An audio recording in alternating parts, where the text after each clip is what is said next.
Hey guys, and welcome to another tutorial on Action Studios.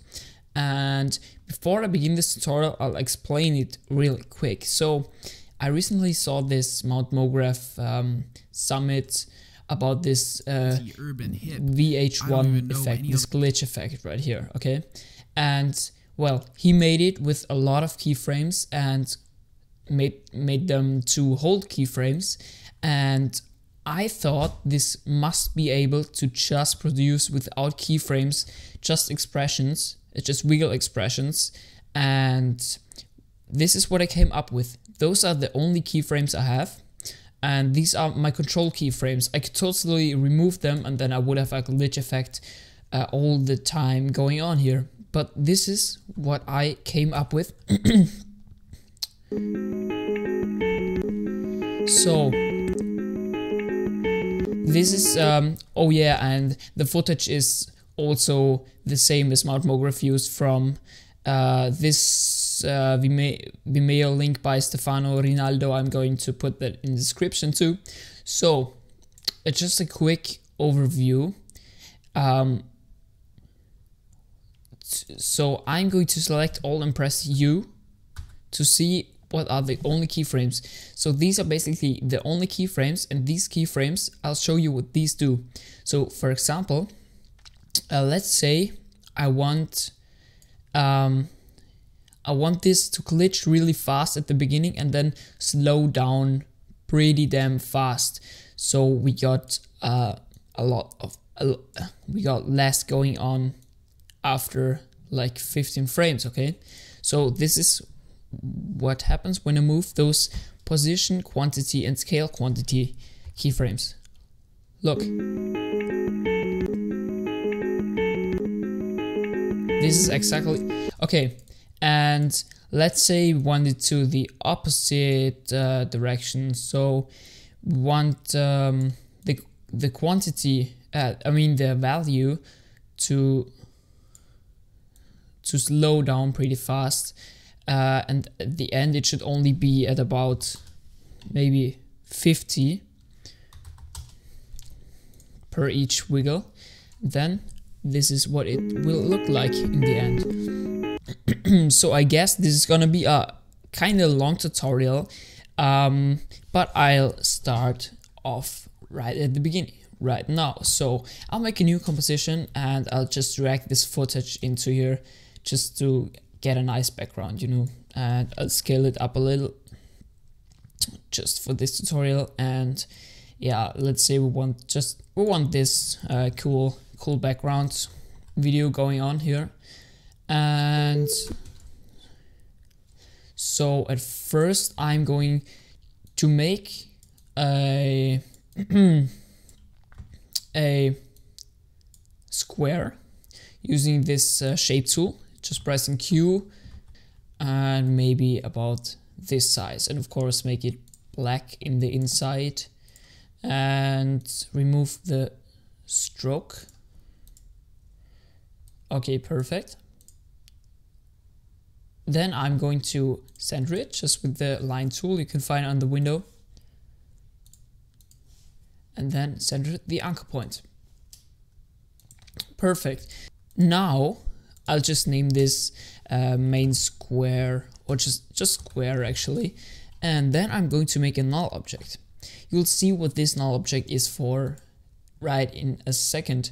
So I'm going to make an expression control slider control on this null object, and then I'm going to name this square null. Whoops, I forgot one L. Square null, okay. And I'm actually going to lock this effect controls and make a few more, or just one more actually. So I am going to call them, the first one position quantity, and the next one position value. You'll see in a minute. So I'm going to the square again, press P just to come up with the position, and then I'm going to make a wiggle effect, but not a usual wiggle effect. I'm going to define the quantity and the value by variables. Just name them A and B, and A equals, and then take the pick whip and pick, whoops, that was stupid. What did I do? So take the pick whip and just pick the position quantity, return, and type B equals the value. And then I'm going to type in wiggle A, B. So the next thing we're gonna see is nothing, because those parameters are at 0 and 0. So I'm going to maybe raise them up, this one to like maybe, let's say just 3 as an example, and this one to maybe 500, okay? And the next thing we're gonna see is this thing moving around, but we want it to jump around, you know what I mean? And in order to do this, we're going to type in posterize time, and then type in A in the bracket, and then we're gonna see what happens. Look, whoops. Okay, so this is what's happening now. Okay, I'm going to make this a lot faster, because this is like nothing, and maybe even more value. Okay, 6, 7, 8, 7 times should be good. Yeah, okay, let's just say 7 times as a beginning. Okay, so the next thing we're gonna do is we want this to scale it down and scale up sometimes. So it should actually just scale down in this axis. In order to do this, I'm going to use matte. And for that, I'm just going to make a rectangle again, maybe make it about as big as the rectangle from before, but it doesn't really matter actually.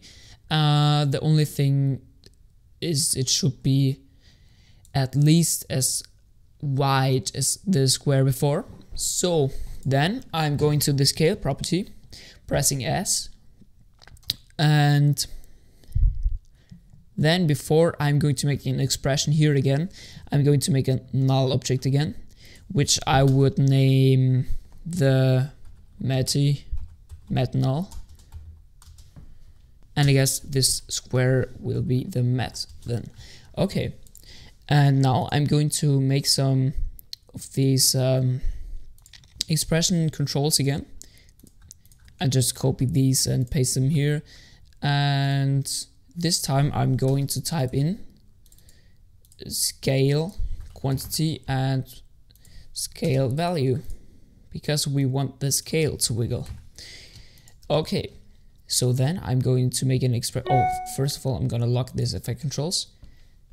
Then I'm going to make an expression here, just pressing it, just alt pressing it, and then define A again. A equals, take the pick whip and drag it onto this slider. Then return B equals the other slider. Okay, perfect. And then I'm going to make the same thing again, the posterize time thing. Posterize time of A, and return, and then wiggle A and B. Okay, cool.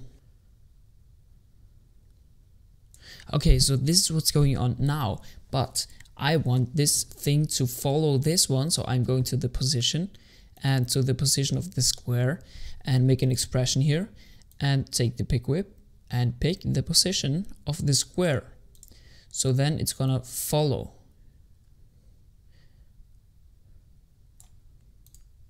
Okay, I forgot to center the anchor point, of course. So now it's following the square, the original square, okay? And I'm just going to set the value a little lower. Maybe to 250 should be good. And then I'm going to drag this this matte layer down over the square thing and make an alpha matte. Okay, So as we can see now, this is like this is already glitching around as we wanted. And to make it even glitch around more, we can duplicate this whole thing, and then we get something like this out of it, which is pretty cool, right? And then I am actually going to make the whole thing again with the text, but this time you have to pay attention, because I'm just going to type in NYC for New York City and center this layer, align center, and then I'm going to make shapes from text. Okay, and what you could do now is make shape layers all the way again, or duplicate this and then delete and then always delete, for example here YC, and the next N and C, and the next Y and C. But there's actually a way easier way, using a script called explode shape layers. I'm just going to select N, Y and C and then click explode. Okay, link is in the description as always. And well, then I'm going to make pretty much the same again. Then I'm going to copy this square null again, just for the text, so we have a text control in the end too. Okay, and I'm going to name this the text null, and I'm just going to do the same as I did with the square thing before. I'm going to the position, make an expression, and define a by, oh wait a minute, I have to lock this. Okay, thanks for the warning. Lock this, and then I'm going to type in a equals and select the pick whip, then return define b by the position value, and then I'm going to type in posterized time again, posterized time of a, wiggle a and b.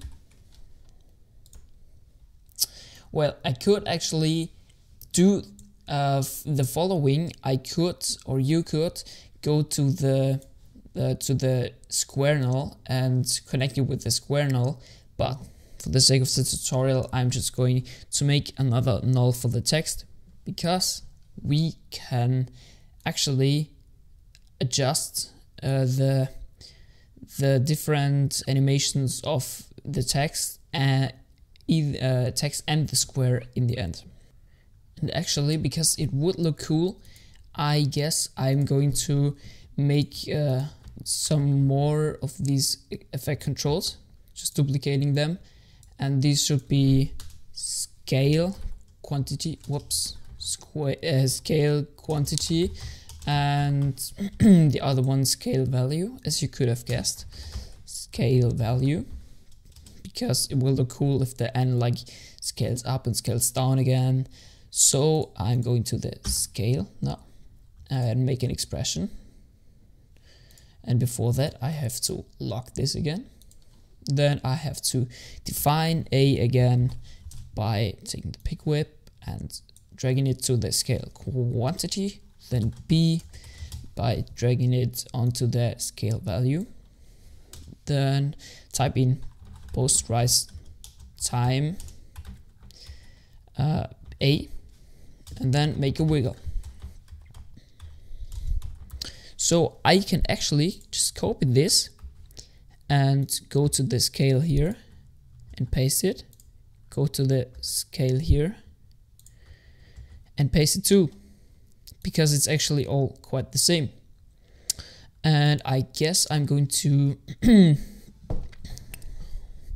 to drag the scale a little bit down, because it's way too much, I think.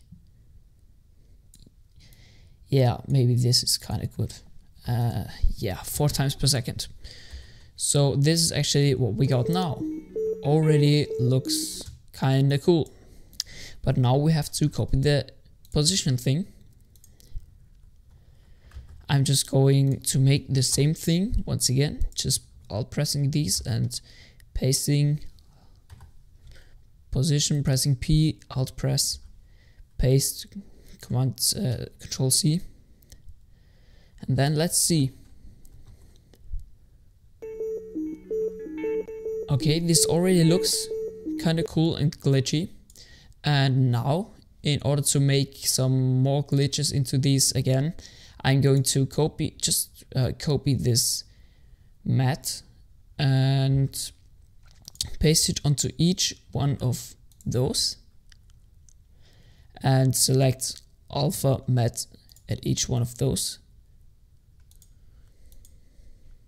Okay, and then I want them to follow each of these letters.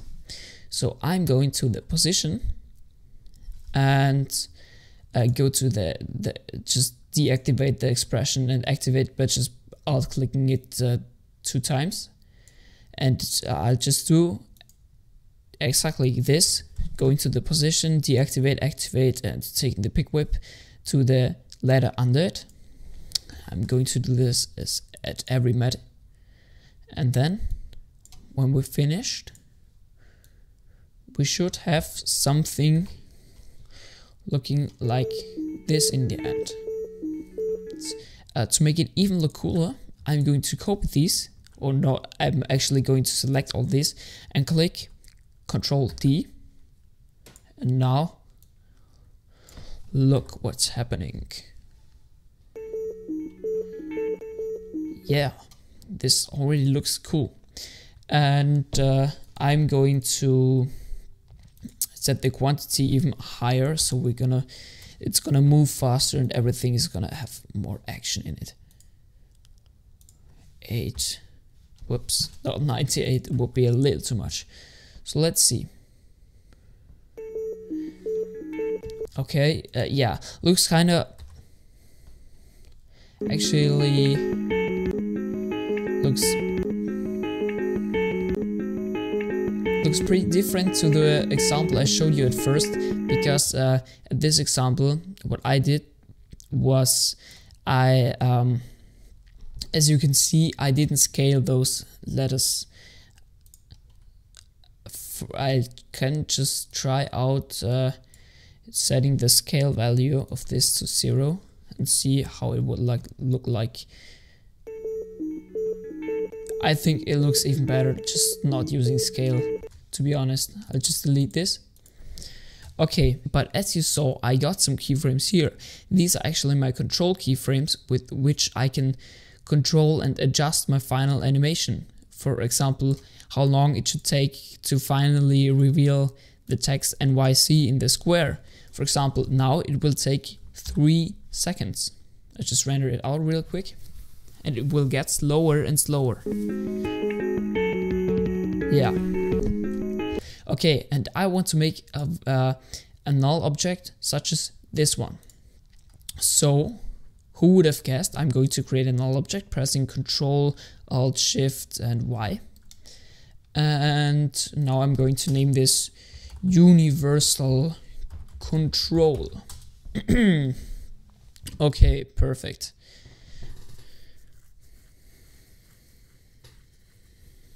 And I guess I am going to make some expression controls, some slider controls here.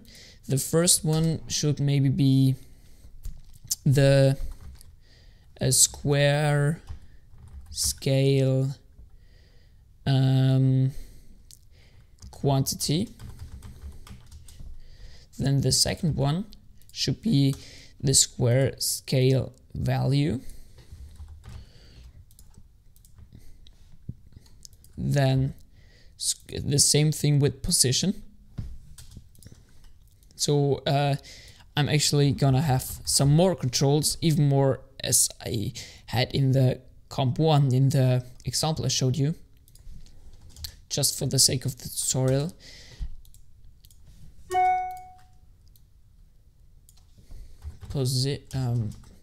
Position value, perfect.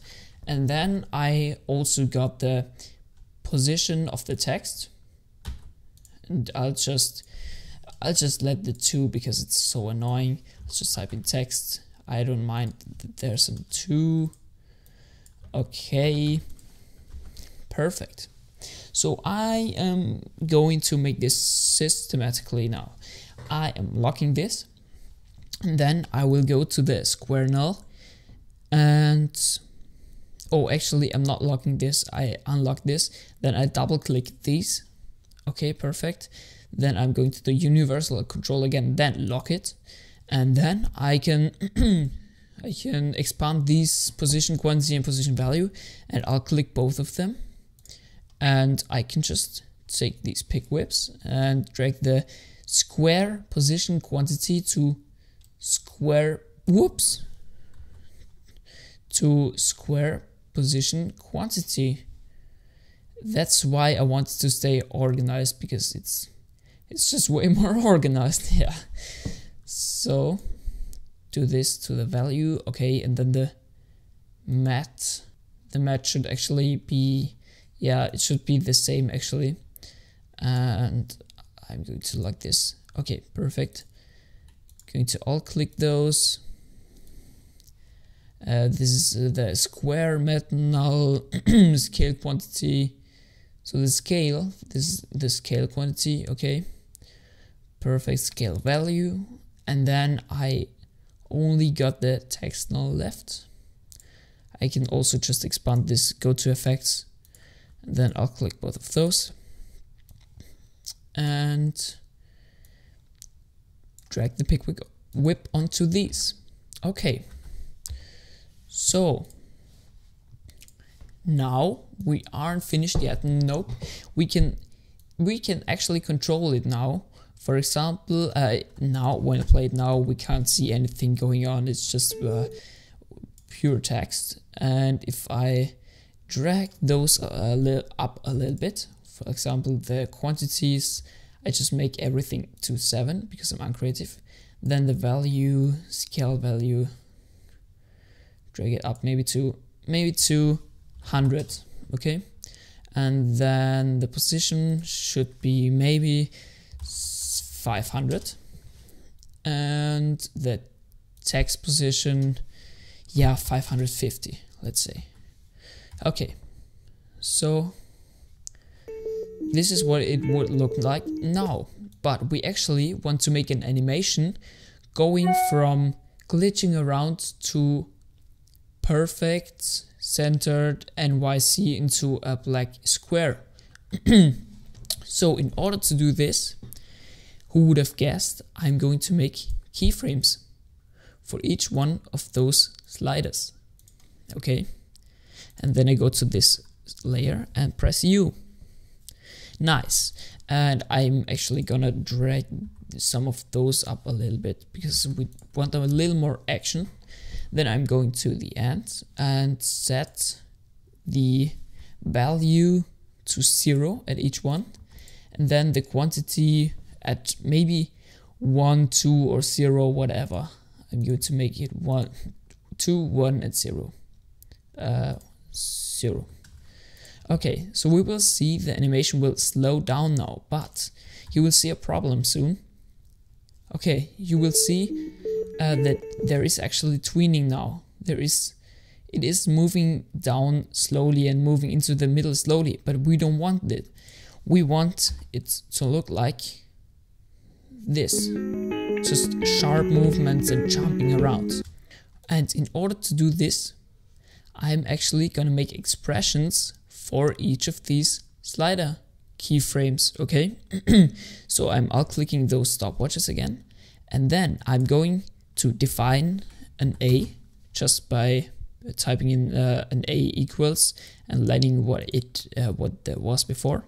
And then I'm going to type in math.round and then type in A. So this will do, it won't let, or actually I'm gonna delete this just to show you. When I go a little bit forward, you will see 8.53, like a smooth transition from 9 to 8. But what this will do, it will actually jump around randomly, which we want, but it won't jump around 8 times in this second and 7 times in this second. It will jump around in every single frame, because there is a different value at every single frame. So in order to achieve round digits, I'm going to define these this whole sliders with just a variable called a in this example.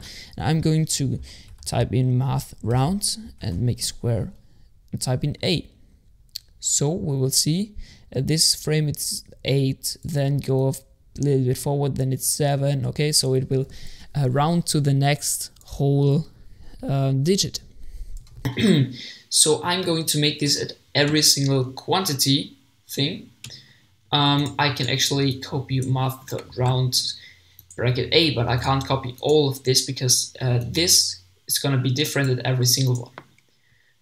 So I'm going to make an expression here and there. So I'm going to define those just by a every time, return paste, then a equals return paste. And then it's gonna get a little bit more tricky, but not too tricky. I'm actually gonna define a again, and then I'm going to paste it again, but I am going to, so what I want to achieve now, I don't want to round down at every, I don't want the digits to round to every next digit. So not that when it's at about 86.4, it's gonna round to 86. I want it to round to every, let's say, every 20th digit. So it's gonna count down in the way of like 100, 80, 60, 40, 20, 0. In order to achieve that, I'm going to type in a by 20 times 20.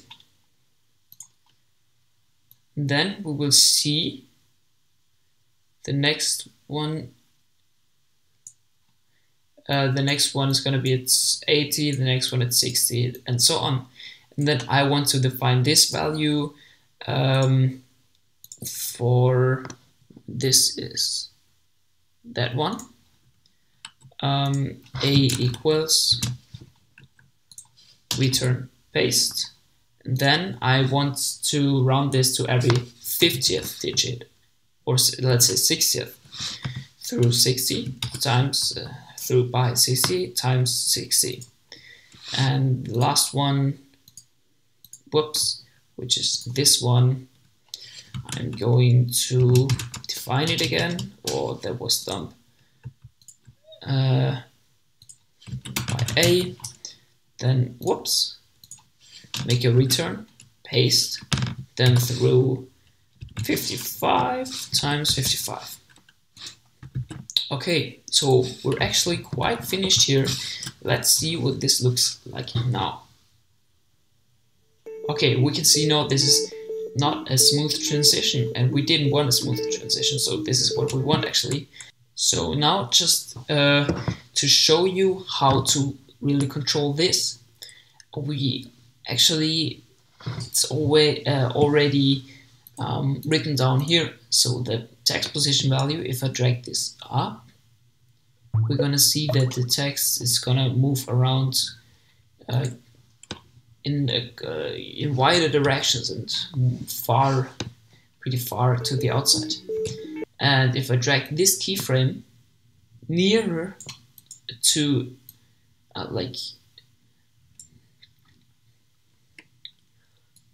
if I drag this, for example, to like 3 seconds, what's gonna happen is it's not gonna finish here, it's gonna finish here, but the square is actually gonna finish here. So this is what it would look like.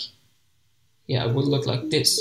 And for example, if I want the whole thing to really slow down pretty fast, I'm going to drag all the quantity quite a bit forward.